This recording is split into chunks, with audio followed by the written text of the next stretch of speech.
கார்த்திக் தீபம் சீரியலில் என்ன நடக்க போகுதுன்னு பார்க்கலாம் வாங்க வீடியோக்குள்ளே போகலாம். நம்ம வீட்டில் வேலை பார்க்குற டிரைவர் தான் அந்த கிழவியோட பேரன் அபிராமியோட பையன்னு எப்படியாவது எங்கள் அக்காவுக்கு நம்ம நிரூபிச்சே ஆகணும். அப்போ தான் எனக்கு சந்தோஷமாக இருக்குது. எங்கள் அக்காக்காரி இவளோட பையனான்னு தெரிஞ்சுக்கிட்டு அவனை வீட்டு விட்டு வெளியே விரட்டணும். அதுக்கப்புறம் ரேவதியோட வாழ்க்கை அந்த இடத்துல நிற்கும். அதுக்காகத்தான் நான் காத்திருக்கேன். கூடிய சீக்கிரமாக அவனை நம்ம எப்படியாவது கையும் களவுமாக பிடிச்சாகணும். என்ன செய்யலான்னு யோசிக்கிறாங்க. இதை பார் சந்திரா, சென்டிமெண்ட்டு அந்த காலத்துலேருந்து இந்த காலம் வரைக்கும் அதுதான் ரொம்பவே ஒர்க் அவுட் ஆகும். அந்த டிரைவர் பையில இது வரைக்கும் நாமளும் எவ்வளவோ தந்திரம் பண்ணி மடக்கி பார்த்தோம். ஆனால் அவன் மடங்கவே இல்லை. எல்லாமே அவனே ஜெயிச்சுக்கிட்டு வந்துட்டு இருக்கான்.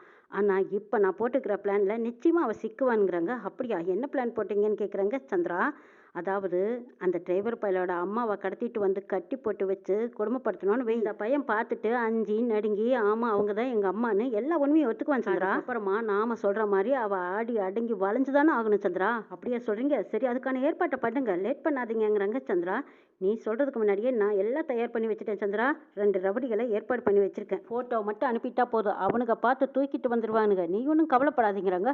அப்படியா, அந்த அபிராமி இருக்கிற இடம் உங்களுக்கு தெரியுமில்ல, அந்த ரவுடிங்களுக்கு லொக்கேஷன் அனுப்புங்க, அள்ளிக்கிட்ட வரட்டுங்கிறாங்க சந்திரா. சிவனாண்டி ரவுடிங்களுக்கு ஃபோன் பண்ணி ஃபோட்டோ அனுப்பியிருக்கேன்.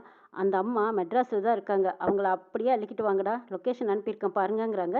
ரவுடிங்களும் பார்த்துட்டு சரிங்க சரிங்க சொல்கிற மாதிரியே நாங்கள் தூக்கிட்டு வந்துடுறோங்கிறாங்க. யாருக்கும் எந்த சந்தேகம் வந்துடக்கூடாதுடா, பார்த்து பத்திரமா தூக்கிட்டு வந்து நான் சொல்கிற குடோனில் கட்டி போடுங்க, அதுக்கப்புறம் நான் பார்த்துக்கிறேங்கிறாங்க. சரிங்க ஐயா, நீங்கள் சொல்கிற மாதிரி நாங்கள் செஞ்சிடறோன்ட்டு ரவுடிங்களும் சென்னைக்கு போகிறாங்க. அபிராமி அம்மாவும் அருணாச்சலத்துக்கிட்ட சொல்லிட்டு கிளம்புறாங்க. எங்கள் அம்மா ஊரில் கும்பாபிஷேகம், இவ்வளவு நாளைக்கு அப்புறமா அந்த கோயிலை இப்போ தான் அண்ணன் கையால் திறந்துருக்காங்க. அவங்க கையால் தான் இப்போ கும்பாபிஷேகமும் நடத்த போகிறாங்க. இந்த கும்பாபிஷேகத்தை பார்க்குறக்கு எனக்கு ரொம்ப ஆசையாக இருக்குது. கூட்டத்தோட கூட்டமாக நானும் ஒரு ஓரமாக போய் பார்த்துட்டு வந்துடுறேன்னு அருணாச்சலத்துக்கிட்ட கேட்குறாங்க. நாச்சியா, பிறந்த ஊருக்கு போகிறேன்னு சொல்கிறேன், தனியாவா போகிறேன், நானும் வரேங்கிறாங்க. இல்லைங்க, நான் மட்டும் யாருக்கும் அடையாளம் தெரியாத மாதிரி போயிட்டு நான் திரும்ப வந்துடுறேன்.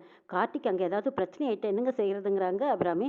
அதுவும் வாஸ்தவம் தான். சரி அபிராமி, போனோமா வந்தமான்னு யாருக்கும் அடையாளம் தெரியாமல் பார்த்துட்டு நம்ம மகனையும் மருமகளையும் நீ பார்த்துட்டு வா. நம்மளால் அவனுக்கு எந்த ஒரு பிரச்சனையும் வந்துடக்கூடாது. பாவம் கார்த்தி இவ்வளவு நாளாக அந்த குடும்பத்தை ஒன்று சேர்த்து வைக்கிறதுக்காக என்னமா கஷ்டப்பட்டுட்டு இருக்கான். கார்த்தி நினச்ச மாதிரியும் உங்கள் அம்மா ஆசைப்பட்ட மாதிரியும் இந்த 2 குடும்பமும் ஒன்று சேர்ந்து சந்தோஷமாக இருந்தால் அதுவே நமக்கு பெருமை தானுங்கிறாங்க அருணாச்சலம். ஆமாங்க, எல்லாமே நல்லபடியாக நடந்திருக்கு. அண்ணியோட மனசு மட்டும் மாறினா போதும். அண்ணனுக்கு எல்லா உண்மையும் தெரியும், ஆனால் ரேவதிக்கு இன்னும் எந்த விஷயமும் தெரியாது. இப்போ தான் அண்ணனோட பொண்ணுங்க எல்லாரும் அம்மா மேலே கொஞ்சம் கொஞ்சமாக பாசம் காட்ட ஆரம்பிச்சிருக்காங்க. இனிமே அப்படியே ஒட்டிக்கிட்டாங்கன்னா எல்லா பிரச்சனையும் தீர்ந்துடுங்கிறாங்க அபிராமி. ஆமாம் அபிராமி, ஒருத்தருக்கு ஒருத்தர் புரிஞ்சுக்கிட்டு சந்தோஷமா உறவுகளை விட்டு கொடுக்காம வாழ்ந்துட்டு வந்தா எவ்வளவு நல்லா இருக்கும். ஊருக்கும் பெருமை, குடும்பத்துக்கும் நல்லது தான். என்ன செய்யறது, சாமுண்டீஸ்வரி குணத்தை தான் மாற்றவே முடியலையே, இவ்வளவு பிடிவாதமாக இருக்கா. என்ன செய்யறது பார்ப்போங்கிறாங்க அருணாச்சலம். சரிங்க, அப்போ நான் கும்பாபிஷேகத்துக்கு போயிட்டு வந்துட்டுமாங்கிறாங்க. போயிட்டு வானாச்சியா, பார்த்து பத்திரமா போயிட்டு வா அப்படின்னு சொல்லி அனுப்பி வைக்கிறாங்க. அபிராமி அம்மா டிரைவரை கூட்டிகிட்டு காரில் போய்கிட்டு இருக்காங்க.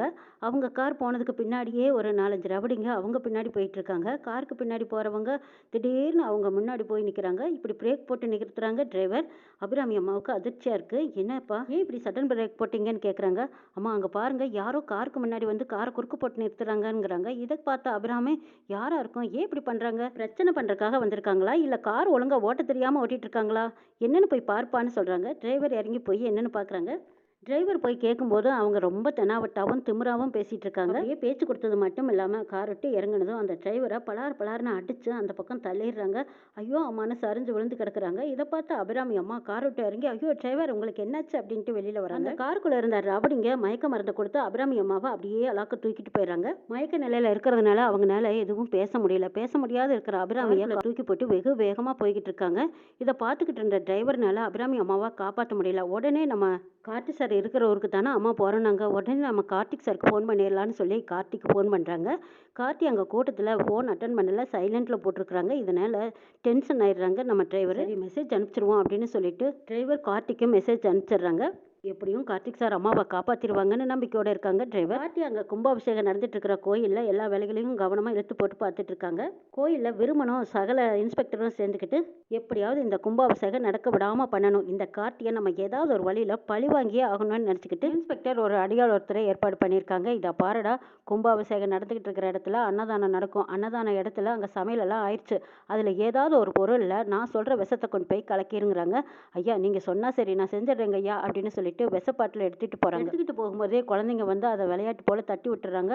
அடப்பாவீங்களா, இன்னாரும் உடஞ்சிருக்கும், நல்ல வேலை யாரும் பார்க்கல அப்படின்ட்டு மறுபடியும் அதை மறைச்சி எடுத்துக்கிட்டு போய் சாப்பாடு, சாம்பார், ரசம் இப்படி எல்லாம் தயார் பண்ணி வச்சுருக்காங்க. அதில் எதில் கலக்கலாம் அப்படின்னு எடுத்து எடுத்து பார்க்குறாங்க. அதில் சாம்பார் தானே முதல்ல ஊற்றி சாப்பிடுவாங்க, அதுலேயே கலந்துடலான்ட்டு போய் சாம்பாரில் ஒரு பாட்டில் விஷத்தையும் கலந்துடுறாங்க. கலந்துட்டு உடனே இன்ஸ்பெக்டருக்கு ஃபோன் பண்ணி, ஐயா நீங்கள் சொன்ன மாதிரி நான் சாம்பாரில் விஷத்தை கலந்துட்டேங்க ஐயாங்கிறாங்க. அப்படியா, ரொம்ப சந்தோஷம், சாப்பிட்டவனெல்லாம் அப்பத்திக்கப்போ உடனே விழுந்து சாகட்டும், அப்புறம் பரமேஸ்வரி குடும்பம் என்ன நிலைமைக்கு வருதுன்னு பாருன்னு சொல்லிட்டு இருக்காங்க இன்ஸ்பெக்டர். சகல நீ ஒன்றும் கவலைப்படாத, நான் சொன்ன வேலையை என் ஆள் முடிச்சிட்டான். நீ நினைச்ச மாதிரி அந்த கிழவியோட குடும்பத்தை அப்படியே ஒருத்தர் விடாமல் அலாக்க தூக்கி ஜெயிலில் வச்சிடலாம், நீ ஒன்றும் கவலைப்படாத, எல்லாம் நான் பார்த்துக்கிறேங்கிறாங்க. என்ன சகல சொல்கிற, சாம்பாரில் போய் விஷத்தை கலந்துக்கிறிய, யாருனே இல்லாதவனா சாப்பிட்டு வீணாக போயிடுவானேங்கிறாங்க. அதனால் என்ன, பழி பூரா அந்த கிழவி வேலையும் அந்த டிரைவர் பைய வேலையும் தானே விழும், நமக்கு அதுதானே வேணும், எவன் செத்தா நமக்கு என்னங்கிறாங்க இன்ஸ்பெக்டர். இருந்தாலும் எனக்கு கொஞ்சம் கை காலெல்லாம் பதறிக்கையாக இருக்குங்கிறாங்க விருமன். நீ ஒன்றும் கவலைப்படாத, நான் பார்த்துக்கிறேங்கிறாங்க. அந்த கிழவியை நான் கைது பண்ணி இழுத்துட்டு போகும்போது நீ பார்த்து ரசி.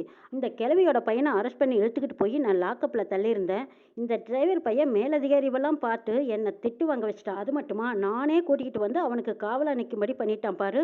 அந்த வெறியும் கோவமும் இன்னும் எனக்கு ஆத்திரம் அடங்கவே இல்லை. அன்னைக்கு நடந்ததையெல்லாம் இன்னைக்கு சேர்த்து வச்சு நான் பழி வாங்க போகிறேன் பாரு. ஐயோ என்னையா அது, எல்லாம் சாப்பிட்டானுங்க, சாப்பிட்டு திரும்பி போகிறானுங்க, நல்லா தான் போயிட்டுறானுங்க.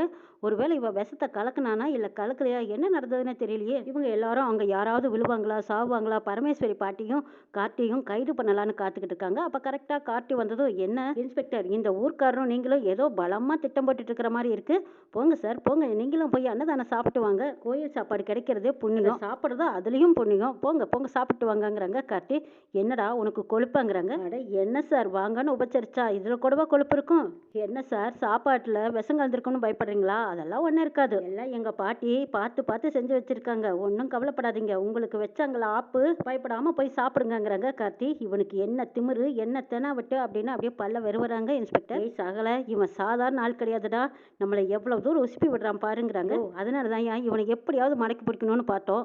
ஆனால் இப்போ என்னடானா, இந்த சாப்பாட்டில் விஷத்தை கலந்து கூட எல்லாரும் சாப்பிட்டுட்டு நிம்மதியாக போகிறாங்க. ஆனால் யாருக்கும் ஒருத்தருக்கும் ஒன்றும் ஆகலையே, என்னதான் நடந்திருக்குங்கிறாங்க. என்னடா இது, நாம கலந்த விஷம் ஒருத்தரும் சாகடிக்கலையேன்னு பார்த்துட்டு இருக்கியா, இந்த விஷப்பாட்டில் என்கிட்ட தான் இருக்குது, பத்திரமா இருக்குது, இந்த விஷப்பாட்டிலால் எல்லாத்தோட உயிரும் போகும்னு தானே நீ எதிர்பார்த்துட்டு இருந்த, உன்னோட எதிர்பார்ப்பு எதுவுமே நடக்கலைங்கிறக்காக இங்கே நின்று பார்த்து பார்த்து ஏதாவது நடக்குமான்னு எதிர்பார்த்துட்டு இருக்கேன் அப்படித்தானே அப்படின்னு காட்டி கேட்கவும், அப்படியே விருமனோட முகத்துலையும் இன்ஸ்பெக்டரோட முகத்துலையும் ஆடலை அப்படியே கண்டுபிடிச்சிட்டானேன்னு உறைஞ்சு போய் நிற்கிறாங்க. நீ எல்லாம் ஒரு இன்ஸ்பெக்டராக இருந்துக்கிட்டு மக்களுக்கு காவலாக இருக்க வேண்டிய பணியில் இருந்துக்கிட்டு இந்த மாதிரி ஒரு அசிங்கத்தை பண்ணிட்டு இருக்கியே, நீ எல்லாம் ஒரு மனுஷனை அடைச்சி இப்போவே உன்னை கையும் களவுமா பிடிச்சு கொடுத்து உன்னோட வேலையவே இல்லாமல் பண்ணிடுவேன். கோயில் கும்பாபிஷேகம் சிறப்பாக முடியட்டும், அதுக்கப்புறம் இருக்கும் உனக்கு. மக்களுக்கும் மக்களோட உயிருக்கும் பாதுகாப்பாக இருக்க வேண்டிய நீ இந்த அளவுக்கு கேவலமாக நடந்துக்குவேன்னு நான் நினச்சி பார்க்கல. இனிமேலாவது ஒழுங்காக நடந்துக்க. விருமன் மாதிரி இருக்கிற கெட்ட ஆளுகளோட சவகாசம் வச்சுக்கிட்டு உன்னோட பதவியை தொலைச்சிக்காத. பதவிக்கு ஏற்ற மரியாதையை காப்பாற்றுக்கோ, மக்களுக்கு பாதுகாப்பாக இரு, நீ செய்கிற பணிக்கு பணிஞ்சு நில்லுங்கிறாங்க. கார்த்தி, உன்னை கவனிக்கிறது எனக்கு வேலையில்லை, எனக்கு நிறைய வேலை இருக்குப்பா, நான் பார்க்குறேன்ட்டு போகிறாங்க. சே, எவ்வளவு தூரம் அசிங்கப்படுத்திட்டு போகிறான் பாரு சகல. அதெல்லாம் இருக்கட்டும், ஆனால் அந்த விஷப்பாட்டில் எப்படி இவன் கண்டுபிடிச்சான், இவன் கைக்கு எப்படி வந்ததுங்கிறாங்க விருமன். அதுதான் சகல எனக்கும் தெரியல, இப்போவும் அவங்ககிட்ட நம்ம பல்ப் வாங்கிட்டோங்கிறாங்க இன்ஸ்பெக்டர். முன்னாடி நம்ம தோத்து போகணுன்னே நம்ம தலையில் எழுதியிருக்கும் போல இருக்கு, இதுக்கப்புறமா நம்ம என்ன செய்யறதுன்னு யோசிச்சுட்டு இருக்காங்க. கோயிலுக்கு சாமுண்டீஸ்வரி அப்பதான் வர்றாங்க. சாமுண்டீஸ்வரியை பார்த்ததும் பாட்டி ரொம்ப சந்தோஷப்படுறாங்க. சாமுண்டீஸ்வரி, வாமா, இவ்வளவு நேரமா உன்னை காணாமனு தான் எதிர்பார்த்துட்டு இருந்தேன், நீ வந்ததுல எனக்கு ரொம்ப சந்தோஷம். ஏய் கிழவி, இதா பாரு, உன் பேச்செல்லாம் அதோட நிறுத்திக்கோ, நான் ஒன்றும் இந்த கோயில்ல உன்கிட்ட உறவு கொண்டாட வரல, என்னை ஒன்றும் நீ வரவேற்க வேண்டாம், கும்பாபிஷேகத்துக்காகத்தான் நான் வந்திருக்கேன், உன்கிட்ட உறவாட வரல, சரியா? உன் வேலை என்னவோ அதை மட்டும் நீ பார்த்துட்டு இரு, என்கிட்ட வந்து ஒட்டிக்கிட்டு பேசுற வேலையெல்லாம் வச்சுக்காதேங்கிறாங்க சாமுண்டீஸ்வரி. இதை பாரு சாமுண்டீஸ்வரி, நீ என்ன கோவப்பட்டாலும் சரி, எப்படி என்ன பேசினாலும் சரி, ஆனால் நீ வந்ததில் எனக்கு ரொம்ப சந்தோஷம். 25 வருஷத்துக்கு அப்புறமா இந்த கோயில் கும்பாபிஷேகத்துக்கும் கோயில் திறப்பு விழாவுக்கு நீ வந்திருக்க, அதை நினைக்கும் போது எனக்கு ரொம்ப பெருமையாகவும் சந்தோஷமாகவும் இருக்குமா, எனக்கு மனசுக்கு அவ்வளவு நிறைவாக இருக்குது. அதனால தான் நீ என்ன பேசினாலும் சரின்னு இதெல்லாம் தாங்கிக்கிட்டு வந்தா போதுன்னு தான் நான் நினைக்கிறேங்கிறாங்க பாட்டி. இதா பார் கிழவி, இந்த கும்பாபிஷேகத்தோட சரி, அதுக்கப்புறம் என் குடும்பமும் இந்த குடும்பமும் எந்த ஒரு ஒட்டும் கிடையாது, உறவும் கிடையாது, திரும்ப திரும்ப என் வீட்டு பக்கம் வந்து நின்றுடாத, ஏதோ கூப்பிட்டோம் வந்துட்டா அப்படின்னு நினச்சிடாத, இந்த கும்பாபிஷேகத்தோட சரி, இதுக்கப்புறம் நான் இந்த பக்கம் திரும்பி கூட பார்க்க மாட்டேன், நீயும் அந்த பக்கம் வந்துடாதீங்கிறாங்க.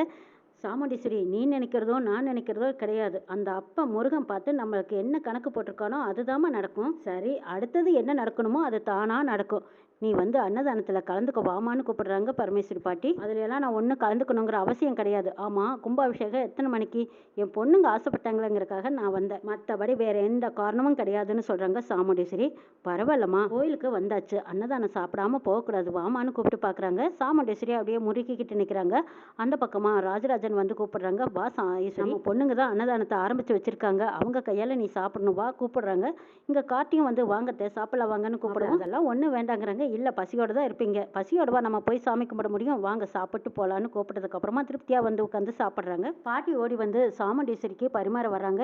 ஏ கிழவி, நீ ஏதாவது தொட்டினா நான் சாப்பிட மாட்டேங்கிறாங்க சாமுண்டீஸ்வரி. இல்லைம்மா, நான் தொட்டா நீ சாப்பிட மாட்டேன்னா நான் தொடலம்மா, நீ சாப்பிடு அப்படின்னு சொல்லிட்டு ரேவதி, ரோஹிணி இவங்க எல்லாரும் பரிமாறிட்டு இருக்காங்க. பாட்டி அந்த பக்கமாக நின்றுட்டு இருக்காங்க. அப்போ கார்த்தியை தனியாக கூப்பிட்றாங்க. எப்பா கார்த்தி, இன்னும் கொஞ்சம் நேரத்தில் கும்பாபிஷேகம் நடக்க போகுது, அதுக்குள்ளேயே அம்மா வரேன்னு வேற சொன்னா, இன்னும் அம்மாவை காணோம், அம்மாவுக்கு ஒரு ஃபோன் பண்ணி பார்க்குறியாங்கிறாங்க. பாட்டி, அம்மா சொன்ன டைமுக்கு வந்துடுவாங்களே, இன்னுமா வரலைங்கிறாங்க. ஆமாப்பா, நானும் ஃபோன் பண்ணிக்கிட்டே இருக்கேன், ரிங் ஆகிட்டு இருக்கு, ஆனால் எடுக்கவே இல்லை, என்ன காரணம்னு தெரியல. ஏதாவது வேலையாக இருக்காளா இல்லை வந்துட்டு இருக்காளா ஒன்றுமே தெரியலப்பா, நீயாவது பண்ணி பாருங்கிறாங்க பாட்டி. சரி இருங்க பாட்டி, நான் ஃபோன் பண்ணி பார்க்குறேன்னு சொன்னால் பாட்டி ஃபோன் பண்ணுறாங்க. ரிங் அடிச்சுட்டே இருக்குது.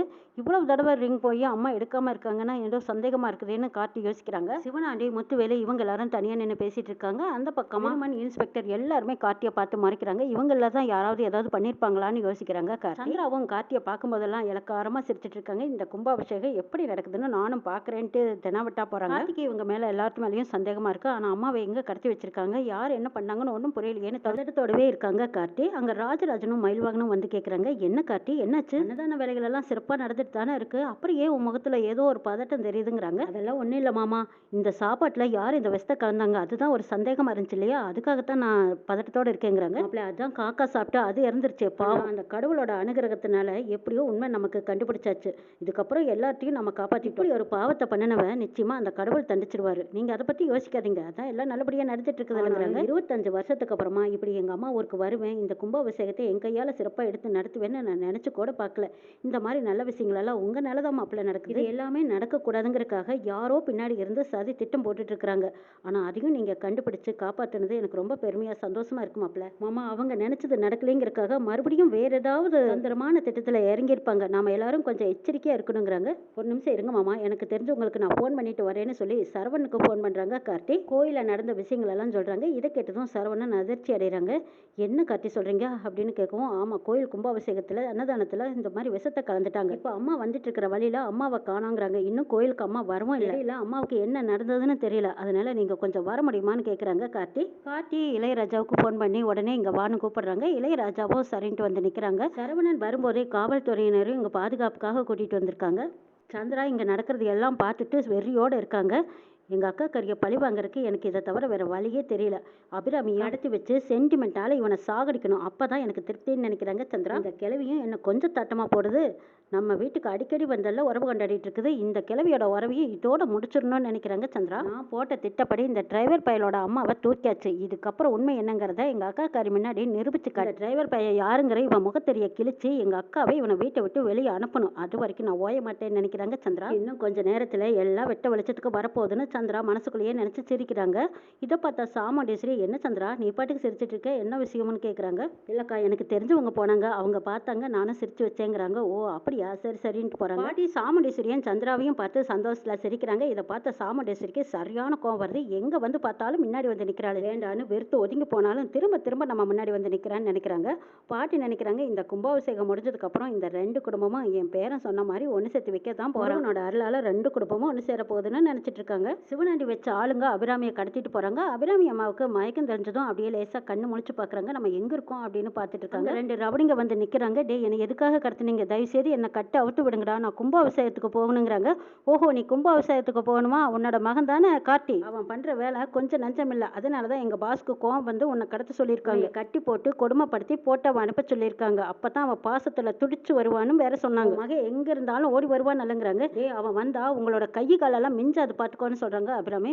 ஓஹோ அப்படியா, அவன் அந்த அளவுக்கு பெரிய ஆளா? விடு நாங்கள் பார்த்துக்குறோங்கிறாங்க. இதை பாருமா, வாய் பேசக்கூடாது, அமைதியாக இருக்கணும். சத்தம் கித்தம் போட்ட அவ்வளவுதான், உன் கதையவே முடிச்சிருவோம், ஜாக்கிரதைங்கிறாங்க. அபிராமி அம்மா மறுபடியும் சத்தம் போடுறாங்க. யாராவது பக்கத்தில் இருக்கீங்களா, என்னை காப்பாற்றுங்க காப்பாற்றுங்கன்னு சத்தம் போட்டுட்டு இருக்காங்க அபிராமி. டேய், என்னை எதுக்காக தூக்கிட்டு வந்தீங்க, என்ன காரணம்னாவது சொல்லுங்கன்னு கேட்குறாங்க. பாருமா, நீ பேசாமல் அமைதியாக இருந்தால் நாங்கள் உன்னை ஒன்றும் செய்ய மாட்டோம். எல்லாம் உன் பையனால தான் உன்னை தூக்கிட்டு வந்திருக்கோம். அது காரணம் என்ன ஏதுங்கிறதால எங்கள் பாஸ் எதுவும் சொல்லலை. இப்படி அபிராமி அம்மாவை மிரட்டிட்டு இருக்கும்போது அந்த பக்கமாக சாமுண்டீஸ்வரி அம்மா வந்துட்டு இருக்காங்க. அவங்களுக்கு ஏதோ ஒரு லேடிஸ் குரல், அபாய குரலில் சத்தம் கேட்கறத கேட்டு அந்த பக்கம் ஜன்னல் வழியாக பார்க்குறாங்க. அபிராமி அம்மாவை கட்டி போட்டிருக்காங்க. அவங்க அந்த முன்னா கோந்திருக்கிறதுனால சாமுண்டீஸ்வரிக்கு யாருன்னு தெரியல.